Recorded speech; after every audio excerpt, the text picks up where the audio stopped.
Um dos generais que foi preso pela Polícia Federal por ter planejado e praticamente executado um plano para tirar a vida de Lula e de Alexandre de Moraes ferrou completamente o Bolsonaro. Parece que a Polícia Federal encontrou finalmente a sua bala de prata para colocar Bolsonaro atrás das grades. Porque esse general, o Mário Fernandes, teria tido conversas com Bolsonaro, nas quais o ex-presidente teria autorizado uma tentativa de golpe de Estado até o dia 31 de dezembro.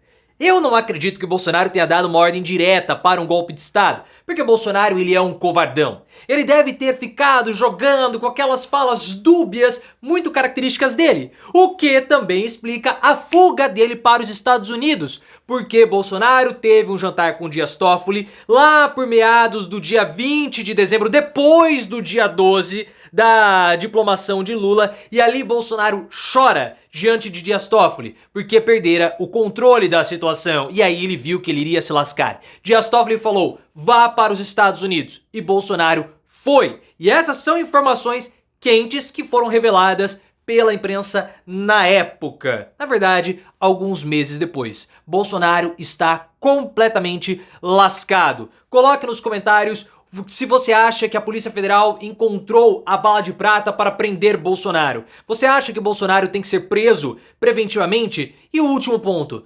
Bolsonaro, ele teria coragem para dar uma ordem direta?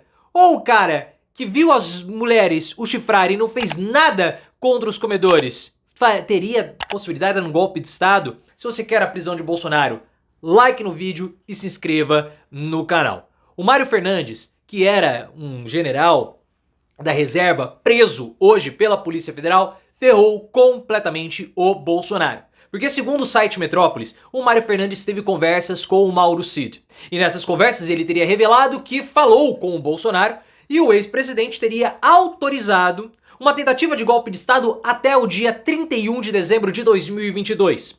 E aí o Mário Fernandes conversou com o Bolsonaro sobre a posse, a diplomação do Lula, que foi em 12 de dezembro. E essa data é muito importante. Nas palavras do Mário Fernandes, o Bolsonaro, para o Mauro Cid, né? O Bolsonaro teria dito que não havia problema com a posse, não haveria impedimento nenhum à diplomação do Lula. Estou falando posse, mas na verdade é diplomação. Diplomação do Lula em 12 de dezembro. E essa data é muito importante, porque em 12 de dezembro, no mesmo momento que Lula estava sendo diplomado presidente da República de novo, os patriotários estavam atacando a sede da Polícia Federal.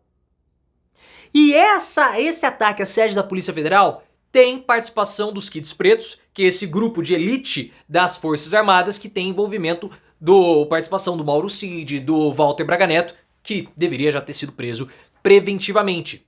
E esse episódio casa muito bem com a fuga do Bolsonaro para os Estados Unidos no final de 2022. Por quê? O Bolsonaro, eu tenho lá as minhas dúvidas que ele tenha dado algum tipo de ordem direta para um golpe de Estado. Tenho muito as minhas dúvidas. Porque o Bolsonaro é um covardão. Ele é um covardão. Quando ele pegou a segunda esposa dele, Ana Cristina Valle, o ex-marido dela foi até o Congresso, esperou o Bolsonaro na porta, no estacionamento, melhor dizendo, e deu uma muqueta no rosto do Bolsonaro. O Bolsonaro caiu no chão. Sabe o que o Bolsonaro fez? Nada. Nada. O Bolsonaro, ele é um covardão. Ele chora no banheiro. Então eu não acredito que ele tenha dado uma ordem direta para um golpe de Estado. O que ele deve ter feito, muito possivelmente, sabendo e vendo o Bolsonaro, acompanhando ele afinco ao longo desses últimos 6 anos, ele deve ter dado mensagens dúbias. Como ele sempre faz, temos que fazer alguma coisa, vamos lá, vamos lutar pelo nosso país, vamos dar o sangue pelo nosso país. Sempre fomentando situações para manter ali uma base engajada ao redor dele. Muito possivelmente ele deve ter falado umas bolachas do tipo para o Mário Fernandes.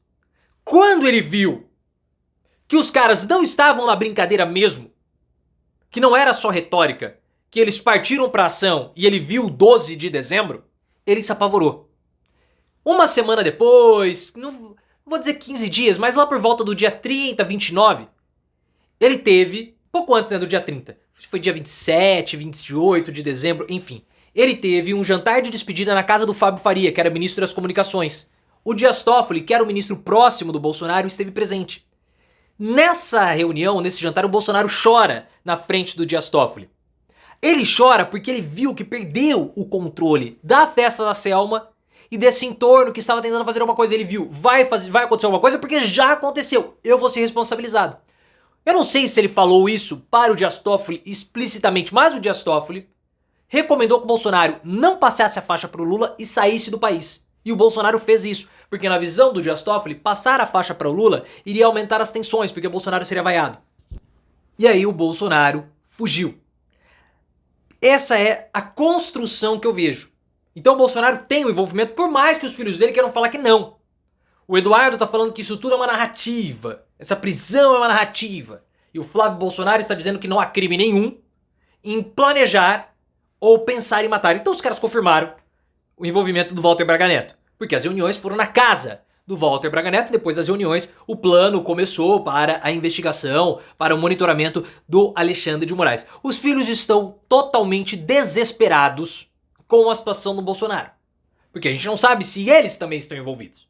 O Bolsonaro tá claro, tá óbvio que ele poderia ter feito alguma coisa e não fez.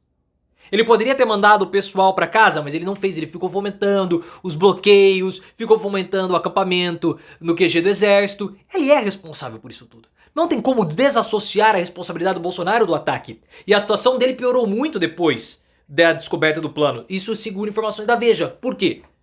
Porque até a descoberta desse plano, havia a minuta golpista, e a minuta golpista parecia um fato isolado. Mas o plano mostra que houve de fato uma execução por uma tomada de poder.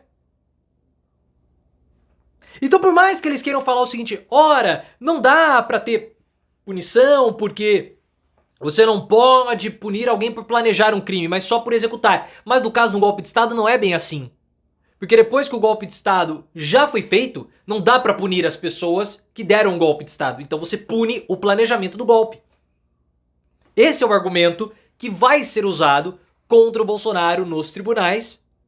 Porque mesmo que ele não tenha dado uma ordem direta, ele está participando disso tudo porque ele seria o maior beneficiado de toda a situação.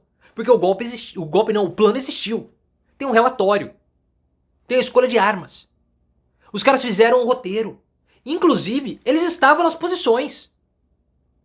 O cara falou, e aí? Vai fazer? Aí, do outro lado do aplicativo de mensagem, falaram, olha, aborte a missão. Volte pra base. Porque senão eles iam executar o Alexandre de Moraes. Eles iam envenenar o Lula. Esse era o plano. Então o Flávio falar que, não houve nada. Houve uma orquestração. Os caras foram a campo pra executar. Eles foram a campo pra cumprir a missão. E o mais alucinado de tudo era que constava ali no plano que poderia haver algum tipo de perda colateral, qual eles perderem as vidas na operação. E eles estavam dispostos a isso.